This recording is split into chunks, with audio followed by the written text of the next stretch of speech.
दोस्तों नमस्कार। अमन study point पर आप लोगों का हार्दिक स्वागत है। दोस्तों, जीव विज्ञान के अंतर्गत हम लोग मानव शरीर के जो प्रमुख तंत्र हैं उस पर चर्चा कर रहे हैं और उसी परिप्रेक्ष्य में आज हम लोग तंत्रिका तंत्र यानी जिसको इंग्लिश में नर्वस सिस्टम कहते हैं उसके बारे में चर्चा करने वाले हैं। तो आइए देखते हैं तंत्रिका तंत्र के बारे में। और अगर आपको हमारा ये वीडियो अच्छा लगता हो तो आप लोग हमारे चैनल को शेयर, लाइक और सब्सक्राइब कर सकते हैं। ठीक है, तो देखिए, तंत्रिका तंत्र, इसको इंग्लिश में नर्वस सिस्टम कहते हैं।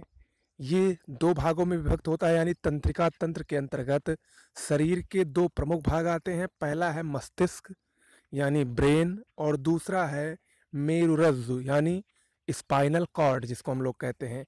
ये दोनों तंत्रिका तंत्र के अंतर्गत आने वाले भाग हैं मानव शरीर के, और ये अति महत्वपूर्ण है क्योंकि परीक्षा में सीधा सीधा यही आ जाता है।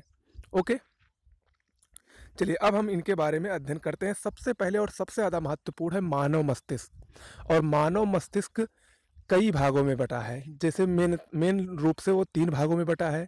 उसको हम सामान्य तौर पर अग्र मस्तिष्क, मध्य मस्तिष्क और पश्च मस्तिष्क का नाम देते हैं, लेकिन उसके भी कई उपभाग हैं। तो जो उसके उपभाग हैं वही परीक्षा में सबसे ज़्यादा पूछा जाता है। तो हम उन्हीं उपभागों को एक एक करके पढ़ते हैं और उसमें से जो अति महत्वपूर्ण तथ्य हैं परीक्षा की दृष्टि से उसको हम लोग देखते हैं। और मैं पहले आपको बता दूं कि ये मैं सिर्फ परीक्षा की दृष्टि से बता रहा हूँ, पूरा विस्तार से स्पेशली मैं जीव विज्ञान नहीं पढ़ा रहा हूँ। ओके, चलिए, मानव मस्तिष्क का सबसे पहला भाग होता है सेरिब्रम। सेरिब्रम ये अग्र मस्तिष्क का भाग होता है।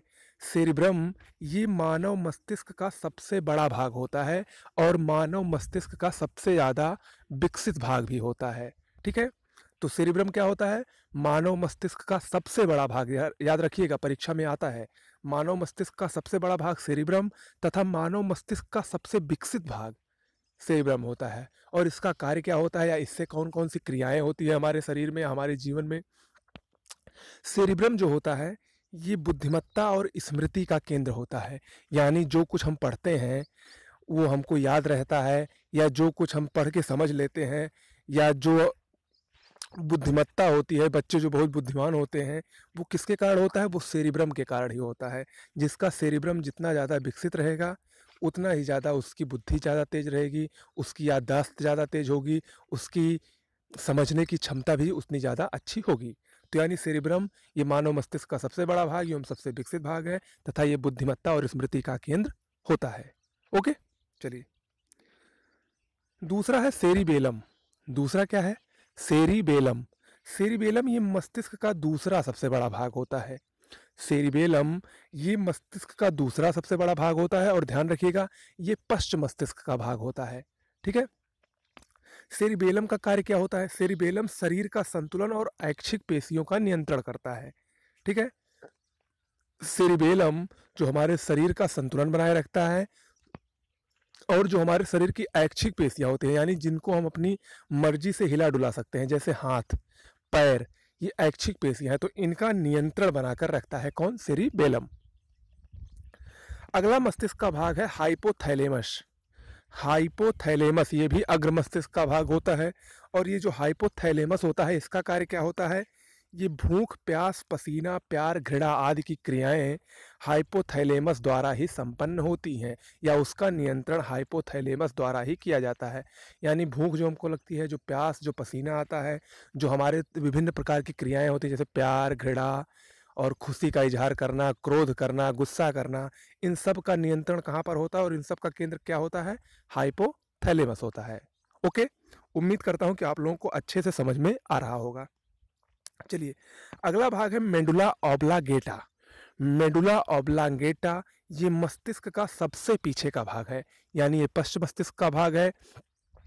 ये मस्तिष्क का सबसे पीछे का भाग है और ये हृदय स्पंदन, रक्तदाब पर नियंत्रण करने का कार्य करता है। यानी जो हमारा बीपी नियंत्रित रहता है वो मेडुला ऑब्लांगेटा के कारण ही, और हृदय स्पंदन जो हृदय की धड़कने की दर होती है उसको भी ये नियंत्रित करता है और सामान्य रूप से हृदय को धड़कने में सहायता करता है। ओके, तो ये दोनों मेडुला ऑब्लांगेटा का प्रमुख कार्य हो गया। अब अगला जो भाग है वो है थैलेमस। थैलेमस भी अग्र मस्तिष्क का भाग होता है और जो इसका प्रमुख कार्य होता है वो होता है दर्द, ठंडा और गर्म की पहचान। जो हम लोगों को दर्द महसूस होता है, जो हम लोग ठंडा या गर्म की पहचान कर लेते हैं किसी चीज़ को छूकर या किसी चीज़ को देखकर, तो वो किसके कारण होता है? वो मानव मस्तिष्क का एक भाग होता है थैलेमस, उसी के कारण होता है। ओके, तो दोस्तों ये हो गया मानव मस्तिष्क और उससे संबंधित कुछ भाग, और ये परीक्षा की दृष्टि से मोस्ट इंपॉर्टेंट है।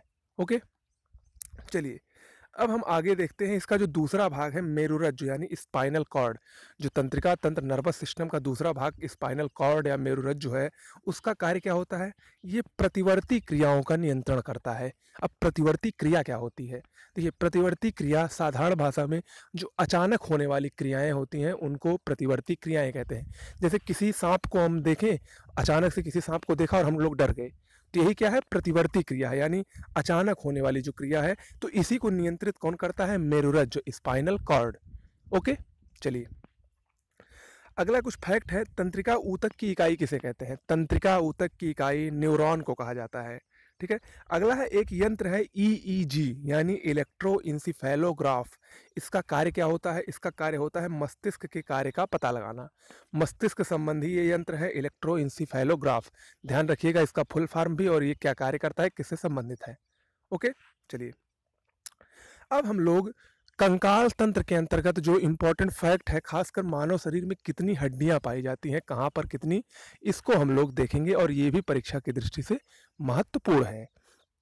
देखिए, मानव शरीर में खोपड़ी की हड्डियां, मान लीजिए जो हमारे खोपड़ी होती है उसकी जो हड्डियां होती है वो उसकी संख्या कितनी होती है? 29।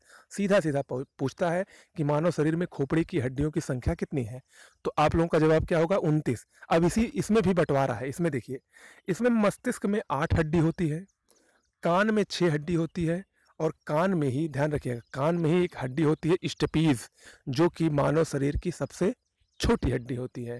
ठीक है, मानव शरीर की सबसे छोटी हड्डी कौन सी होती है? स्टेपीज, जो कि कान में होती है। और मानव शरीर की सबसे बड़ी हड्डी कौन सी होती है? फीमर, जो कि हमारे जांघ की हड्डी होती है। ठीक है, तो इस दोनों को ध्यान रखिएगा।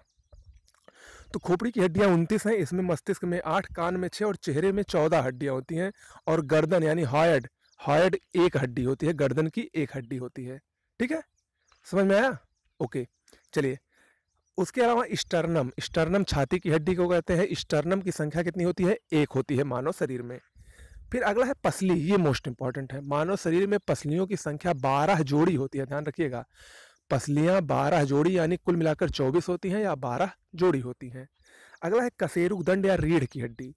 कशेरुक दंड या रीढ़ की हड्डी मानव शरीर में 26 होती है, और जब ये शिशु अवस्था है, जब बच्चे होते हैं तो उसमें 33 होती है, लेकिन जैसे जैसे वो वयस्क होते जाते हैं उनमें कम होकर ये 26 हो जाती है। ठीक है, ओके, तो दोस्तों ये हमारा आज का तंत्रिका तंत्र और कंकाल तंत्र से संबंधित जो अति महत्वपूर्ण फैक्ट थे उसको हमने देख लिया है।